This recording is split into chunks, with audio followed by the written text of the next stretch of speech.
After interviewing a special education teacher in my district, I made a Venn diagram to compare the special education classroom versus the general education classroom. Here's my Venn diagram. One of the differences is that special education students can have alternative assessments instead of the district assessments that they are required to take. Or if they are required to take the district assessments, they might have modifications such as time breaks or chunking it or longer time allotted. Another difference in the special education classroom is that students might receive modifications on reading assignments, so they might have a chunked reading section, or they might get reading materials ahead of time. This is different than the general education classroom, which is normally a one-size-fits-all approach. Another difference is that the special education classroom does not use textbooks. They instead use small group materials, or they use online differentiated instructional programs, whereas the general education classroom uses a lot of textbooks.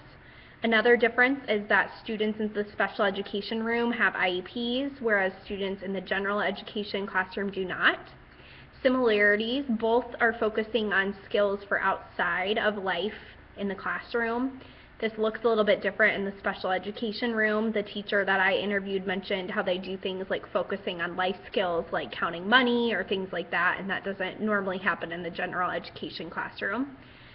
A similarity is that reading is covered in all content areas, not just the reading classroom. This was something that both the special education teacher mentioned and something that general education teachers should be doing. This was focused a lot on in both of our textbooks. Another similarity is that both the special education classroom and the general education classroom use the same ELA standards. Our district uses the Iowa Core Standards.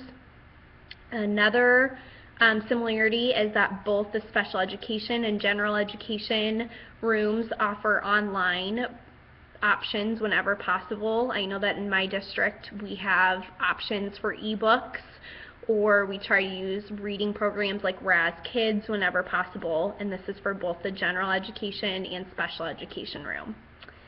Another similarity is that in both settings, interpersonal skills are worked on. This could be through productive group work, activities with partners, or things like that.